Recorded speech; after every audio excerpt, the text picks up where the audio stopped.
some spring bulbs, and I thought I'd take you along with me as I planted them up in some pots.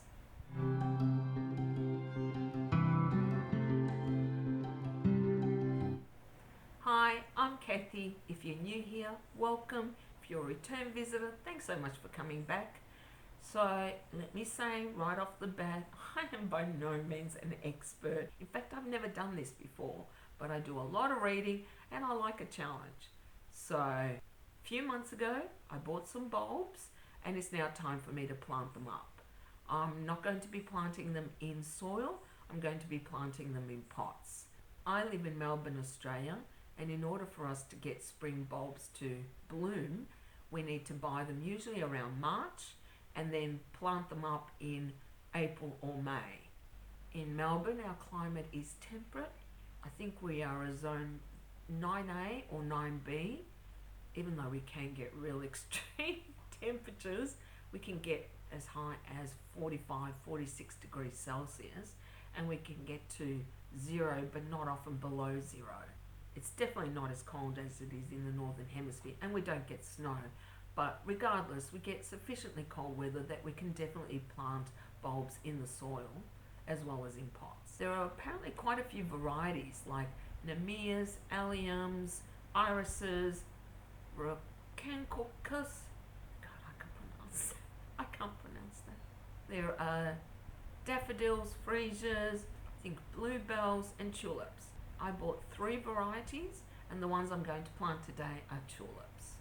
Now, before I take you out into the garden and show you how I do that, I thought I'd give you a brief rundown on tulips. So tulips is a genus of its own. There are around 75 varieties and thousands of cultivars. They look like wine goblets and they have really rich, intense colours, which I think is why they're so popular. Now, they apparently don't flower for very long and they are known to be difficult, but I like a challenge and I thought I'd give it a shot. Tulips originate from Asia and what was then called Persia, and they were first cultivated in 1055 in Istanbul. They were favoured by the Ottomans, but weren't introduced into Europe, particularly the Netherlands, until the 1500s. And in fact, they became so highly prized and popular that something that is referred to as tulip mania occurred, which sounds crazy to me. What it means is that the prices for tulips became exorbitant. In fact, it has been suggested that they even cost more than houses. I don't know how true that is. But what did happen is that the prices became extremely high and then plummeted dramatically, causing what I call the tulip crash of 1637. Okay, I think that's enough of a history lesson. Let's go outside and plant some bulbs. Okay, so I've already filled the pot with soil to around 10 centimetres, 15 centimetres. And what I'm going to do now is plant the bulbs and then fill it up with soil. I saw that trick on Garden Answer, so I didn't have to dig a hole and try to stick in the bulbs. Okay, so I'm going to start with Tulip Colour Blend, My Heartthrob. Weird name. I don't know if you can see that, but I will give you a close-up later. I think there's 10. We're supposed to place them around 10 to 15 centimetres apart. I don't think I'm going to be able to do that. This is my very first time planting any bulbs, and I'm sure it's going to be a disaster, but what the hell? I wanted to try it. I thought I'd show you guys how I've done it. I haven't even seen these bulbs before. Oh, look at that. Isn't that adorable? That is just so cute. Alright, so I remember reading, actually I should say I got these from Tesla online, and they sent me a little booklet with instructions on how to do it. From what they said, you basically put them in the soil with the pointy side up. Actually, I might just do it that way. That'll be a lot easier. They're probably a little too close. I feel like they're too deep. But what the hell do I know? This is my first time.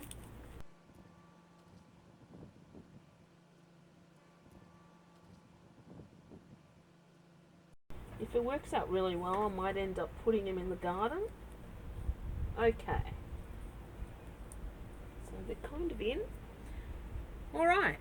Now, from what I understand of tulips, you should plant them around Mother's Day. It's about a week after Mother's Day, so hopefully it's long enough for them to flower. But we're ready to put the soil on top now. I've only just started gardening outdoors the last, not even year actually. I only got a deck and access to my backyard about a year and a half ago. So last spring I decided to redo my whole backyard. It's not a big yard.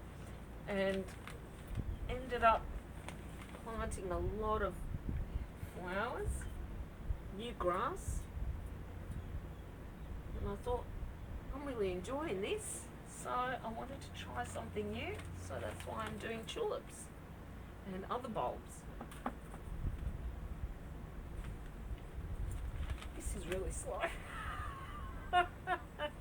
Okay, I'm going to get my off-screen helper to help me here because this is taking too long.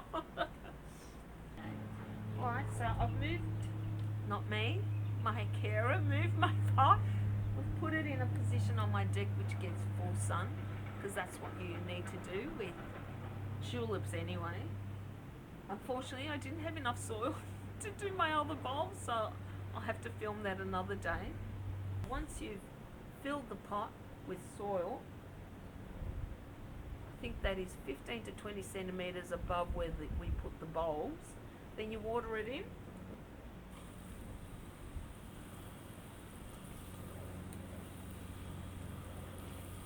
Alright, so once you water it, you basically just leave them alone. You only need to re-water if you don't get enough rainfall, like if it's really dry in your climate or wherever you live. I live in Melbourne. We can get 4 seasons in one day, so I don't think I'm going to have to water them, but I'll keep an eye on them if it doesn't rain for a few weeks, and I'll give it a good water again. Okay, I forgot to say at the beginning, this is a 30 centimeter pot, and I used Osmocote Premium Potting Mix. I've had a lot of success with it, so that's generally what I use. It took, I don't know, I think 2/3 of a bag, maybe a bit less, I'm not sure. And I decided that I actually want to sea salt them. So I've got my trusty little spray bottle, and I'm just going to sea salt the top, just to help them establish their roots actually. I just love sea salt. If you're not from Australia, you may not know it, but sea salt is a seaweed extract which is used for planting and to also strengthen roots. It also helps with fighting off insects and stuff like that.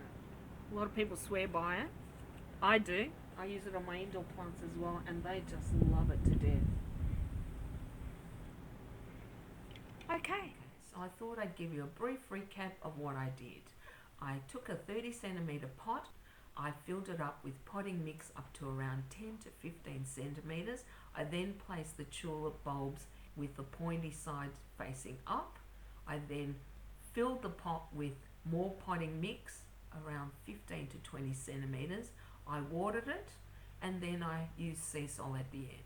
And in fact, I think I should have sea salted them when I put the bulbs in. Now, the potting mix that I use is Osmocote Premium, and it already has fertilizer in it. If yours doesn't, then you should fertilize the bulbs at this point, and then you can fertilize them again once you see green shoots, which I think is in spring or just before spring starts. Now, tulip bulbs do have aftercare requirements. In fact, I think all bulbous flowers do, and I consider doing a video in the spring as to what those requirements are, assuming my bulbs actually do flower. And if you'd like to see that, let me know in the comments down below. But briefly, don't cut down the foliage once the flowers have finished blooming. In fact, the only way that the bulbs can get energy for next year's blooms is through the foliage. So you're supposed to wait until it yellows and dies down on its own before you cut it back. Okay, I think I'm going to end the video here. If you found this video useful, please give it a thumbs up down below. If you'd like to see more content from me, you can subscribe to my channel. Until next time, take care guys. Bye.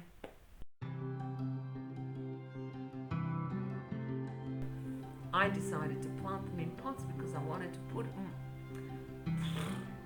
Oh, I'm going to have fun with this. I took a thread. Bulbs have like a tuberous bulb. And that's about the extent of what I know about bulbs.